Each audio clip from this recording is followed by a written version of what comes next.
Pinahaba po ni Presidente Duterte yung pagkakadeklara ng state of calamity sa Pilipinas hanggang sa susunod na Setyembre taong 2021. Ito po ay nilagdaan sa pamamagitan o bisa ng Proclamation 1021 na ang bansa po na itong state of calamity ay pinahahaba hanggang September 13, 2020 o mula September 13, 2020 hanggang September 12, 2021. Ayos na ang buto-buto. Ang sarap mangurakot ngayon. Tuloy-tuloy. Walang puknat. Hanggang 2021. Kaya walang makakasuhan. Fiesta na naman mga kaibigan ng mga magnanakaw. Ano po? Ito daw po ang pasubali dito maliban na lang kung mapapaagang magkaroon ng lifting sa pagkaka-extend o kung ito'y hihingi na ng pagkakataon September 16 pa ho ang petsa ng Proclamation 1021. Malapit na sa 1081.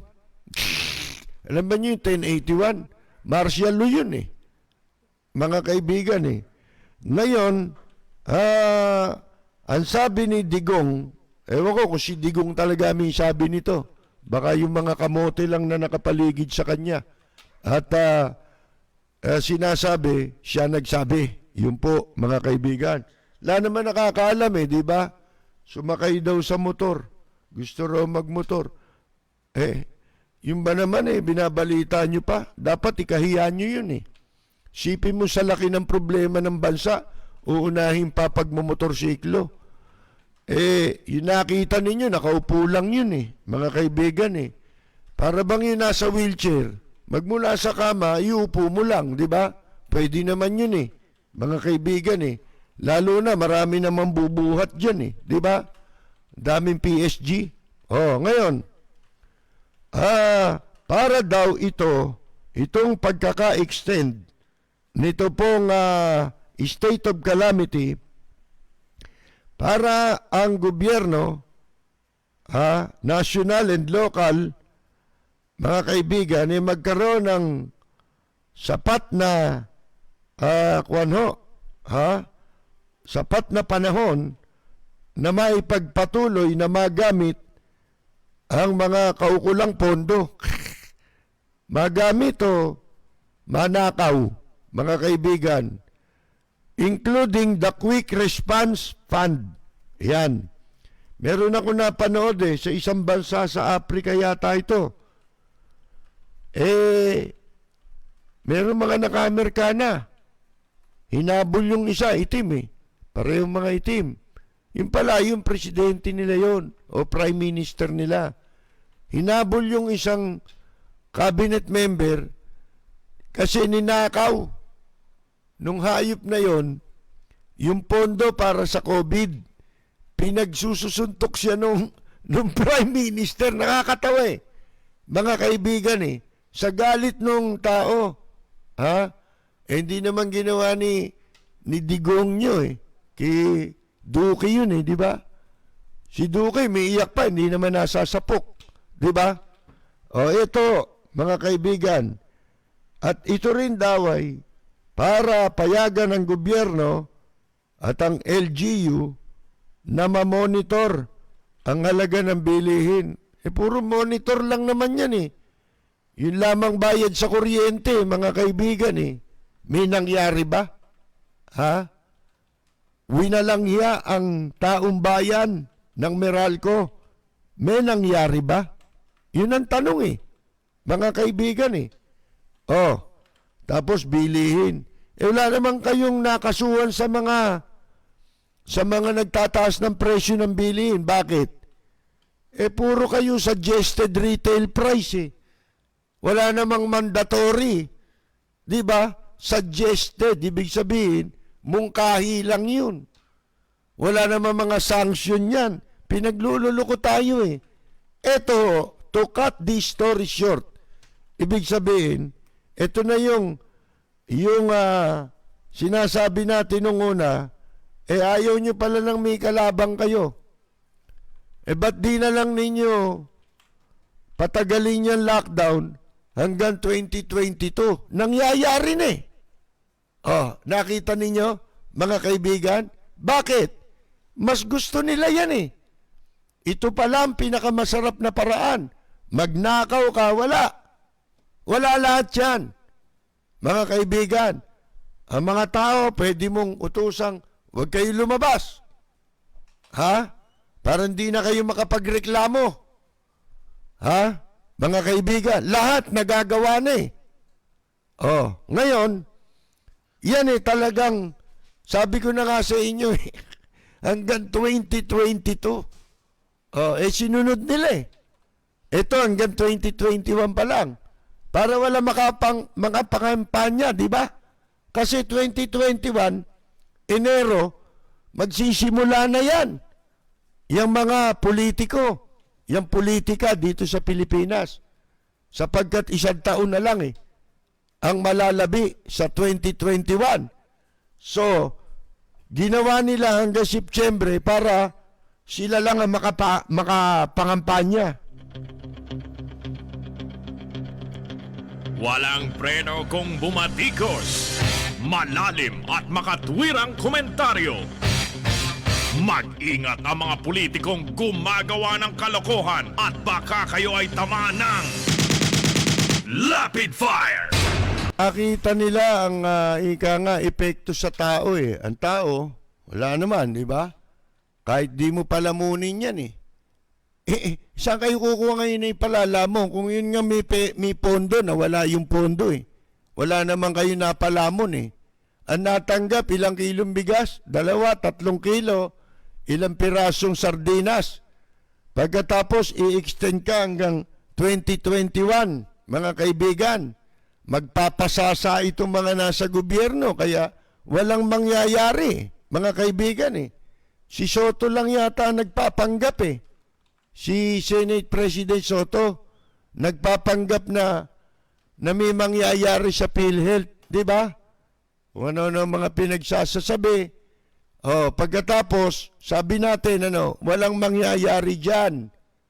Iyan pinantatakip lang yan, panlibang sa tao, panlihis sa katotohanan. Pero napakalaki pa ng problema ang kinakaharap ng bansa natin. China, yan, pinakamalaki yan. Ano pa? Yung karamdaman, na sinasabi kung bakit hindi nakakalabas, nakapagpapakita sa publiko, extend nyo, wala naman kayong ginagawa. Ang gusto pa, magmotorsiklo. Ano kinalaman yan sa pagpapatakbo ng gobyerno? Motorsiklo. Motorsiklohin nyo mukha nyo. Walang preno kung bumatikos, malalim at makatwirang komentaryo. Mag-ingat ang mga politikong gumagawa ng kalokohan at baka kayo ay tamaan ng Rapid Fire! Yung mga kandidato nila nakakakampanya, di ba? Sila lang ang laman ng radyo telebisyon, dyaryo, sila na lang.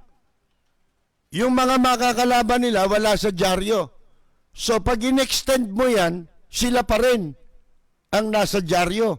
Hindi na mababalita kung sino mga karapat-dapat na tumakbo o yung ibang kandidato para hindi ka na makilala. Di ba? Hindi mo na makikilala yung ibang kandidato. Iyan ang paraan. Under the guise na aatupagin ang pagsinop sa pondo. Anong pondo sinasabi ninyo? Nawala na nga yung pondo. Mabuti na lang, merong mga bansa, Amerika, European Union, mga kaibigan, ang nakakahalata, di ba? Kasi dito, Wala na eh. May isang channel ng television, sinasamantala, walang ginagawa lang, kundi samantalahin ang pagkakataon. Ha? Para mapunta lahat sa kanila yung magpasasa doon sa komersyal. Baliwala na ang interes ng bansa. Ano pinag-uusapan? Pinag-uusapan, lalaki ng problema ng bansa. Ha? Ang daming walang malamon, ang daming hindi lumalamon, ang daming wala nang hanap buhay. Mga kaibigan, bagsak na ang negosyo, ang ekonomiya. Ha? Ano pa? Yung mga pondo ninanakaw, PhilHealth, pinagsasamantalahan yung COVID. Kahit hindi COVID ka namatay, ililista ka COVID. Kasi malaki makukuha sa PhilHealth, mananakaw. Kita ninyo, simula't simula yung sinasabi ko universal healthcare, wala yun. Mga kaibigan, ipatupad man nila yun, sandali lang ubos ang pera. Sino kasamang uubos? Mga private hospital. Diyan sila magkakamali. Mga kaibigan sa buhatan yan nakita na ninyo nangyari sa PhilHealth? Ha? Pagkatapos, yun daw universal healthcare, lahat na libre na. Magandang pakinggan, di ba? Paano, pag naubos ang pondo, makapagpapagamot pa ba? Hindi na. Wala na ibabayad Saan kukuha na ibabayad? Ninakaw na lahat. Walang preno kung bumatikos. Malalim at makatwirang komentaryo. Mag-ingat ang mga politikong gumagawa ng kalokohan at baka kayo ay tamaan ng Rapid Fire! Ang Maynila po, mga kaibigan, lalo pang bumagsak ng 10 beses. Ayon ho sa Smart City Index ngayong taong 2020, concerns on road congestion, pagdating sa pagsikip ng masikip na karsada, yung masyadong maraming poor public transport services, air pollution and corruption. Ito raw Maynila, Manila's Smart City Ranking. Mula sa sa 104 dati, 104 na ang Maynila out of 109 cities. Sipin mo yun. Lamang lang tayo ng 5 sa 5 bansa. Mga kaibigan, worldwide ito na inilathala po ng Institute of Management Development. Ayan, sa Singapore University for Technology and Design. Yan ang sinasabi po, mga kaibigan. Noong nakaraang taon, 94 tayo, pang 74. Ngayon, na 94 out of 102 cities. Or the 9th worst globally. Pinakamalala, pansyam sa pinakamalala. Ayan po, mga kaibigan, noong nakaraang taon. Ngayon, tumaas pa tayo ron sa pinakamalala. Ayan ang sabi ho dito Yorme, tuloy mo yung yung White Sand Beach. Tsaka yung reclamation ng mga inchik. Ito naman si Ahan Chen ng DENR, itong pasimuno, mga kaibigan, ng kalukuhan dyan sa Ross Boulevard. Di ba nagkaroon ng fish kill? Lumutang ang mga isda, patay. Ang tubig, nagkulay tsokolate. Mga kaibigan. Dahil humalo na yung katas ng dolomite sa Manila Bay. Ngayon, ang ginawa ng lukulukong ito, para pasinungalingan niya, maipilit niyang hindi nakamamatay ang dolomite ng isda, kumuha ng aquarium at naglagay ng dolomite daw doon na doon sa aquarium at nilagyan ng isda para daw ipakita niya hindi nagiging sanhi ng pagkamatay ng isda yung dolomite. Ano yan litrato lang yan Hindi naman na orasan yan di ba? O ngayon, eto, hanggang kailan mo lalagay yung isda? Hindi naman nakalagay. Pero ang hindi niya alam, yung batas. Ano ba yung batas? Sa Section 6 ng Animal Welfare Act, may batas, di ba? Animal Welfare Act. Sa Section 6 niyan, ipinagbabawal ang paggamit ng anumang animal bilang eksperimento. Sa eksperimento, not expressly authorized kung hindi ka binigyan ng authority, hindi ka muna kumuha ng authorization at nagpaalam sa Committee on Animal Welfare. Kita ninyo? Gusto pa maging scientist Mga kaibigan, nag-aquarium. At may litrato pa ito, nando sa Manila Bay, hawak-hawak yung buhangin. Kala niya siguro siya buyon. Mga kaibigan, nagpapanggap na scientist Akala niya ganun ang pamamaraan. Para hika nga po, alam ba ninyo nangyari dahil doon sa fish kill? Isa lang ang napatunayan Ang napatunayan ho dyan, mas matindi pala ang epekto nitong dolomite kung ikukumpara mo sa dynamite fishing. Di ba? Yung dynamite fishing ginagamitan nga ng dinamite di ba? Para yung mga isda madaling mahuli, patay lahat yun. Ngayon na-discover natin dolomite lang pala Mga kaibigan, dolomite lang Patay na isda, huli na hindi ho ba?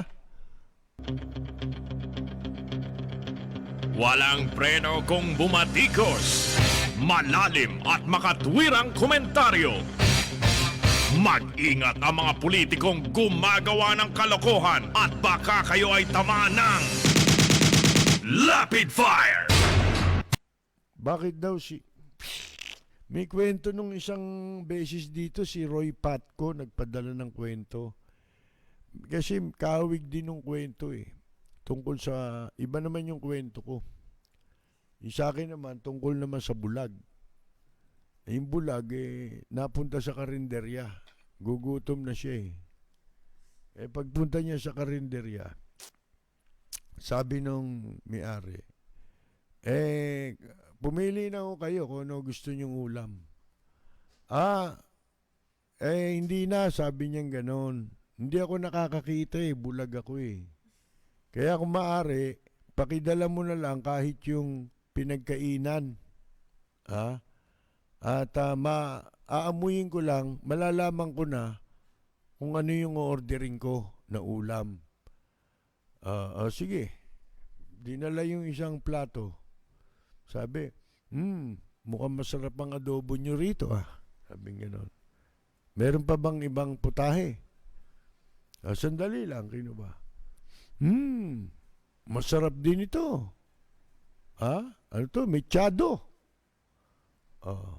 Nainis na yung kan. Baka meron pa ho kayo dyan para mapagpilian ko.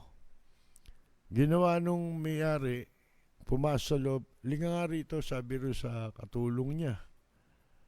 Bari mo yung panty mo. Aka na yung pinggan. Pinunas yung panty doon sa pinggan. Tapos yun ang pinaamoy doon sa bulag. Ito niya. Yan na lang ang natitira. Inamoy niya ngayon, sabi ng bulag. ito ang pinakagusto ko, sabi gano'n.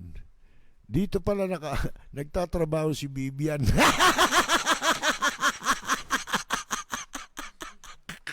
Bibian. Pangalan ni Bibian Velez. Oh, ngayon, may birthday daw eh.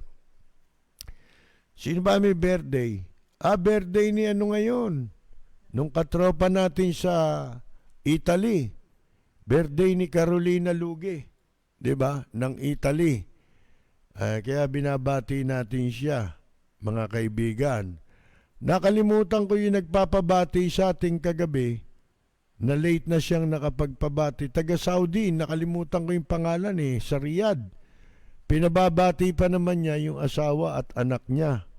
Taga Tambo, Paranaque sila. Ayan.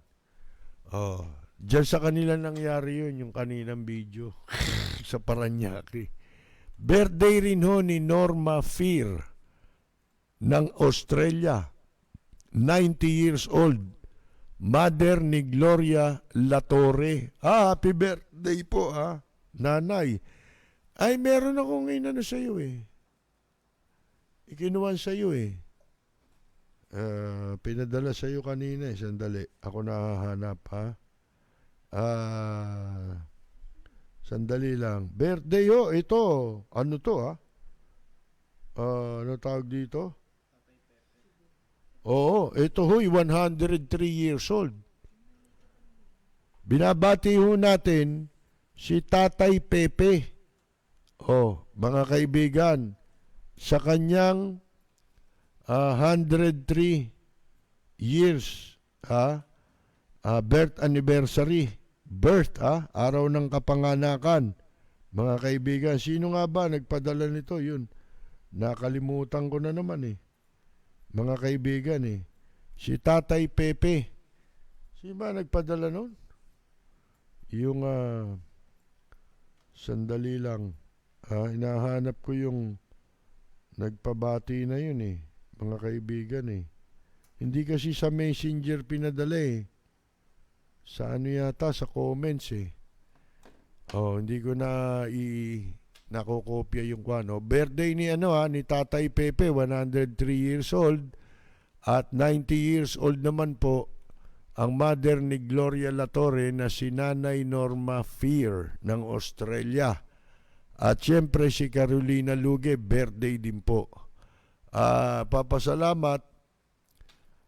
Hindi. Teka muna, batiin muna natin yung mga may birthday. Sa mga may birthday po na nabanggit natin, narito po ang ating pagbati. Para sa nagdiriwang ng kanilang karawan,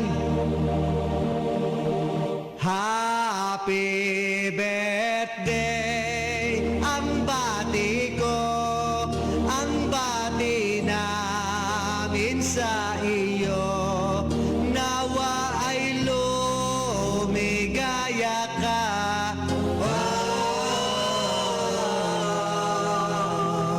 At abutin mo pa sana ang maraming kaarawan.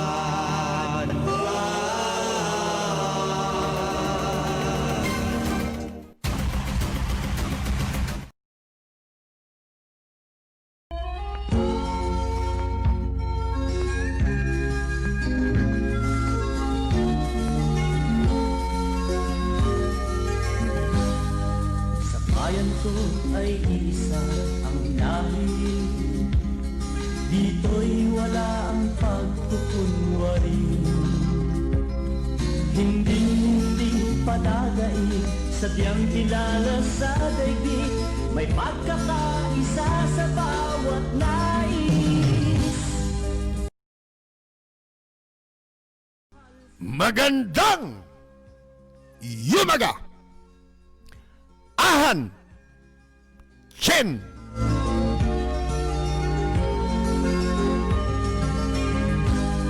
Ang bayan ko'y punong-puno ng yaman, akin ito'y kailangan pang iwanan. Hindi nga ba't anong sarap mabuhay ng buong ganap sa bayan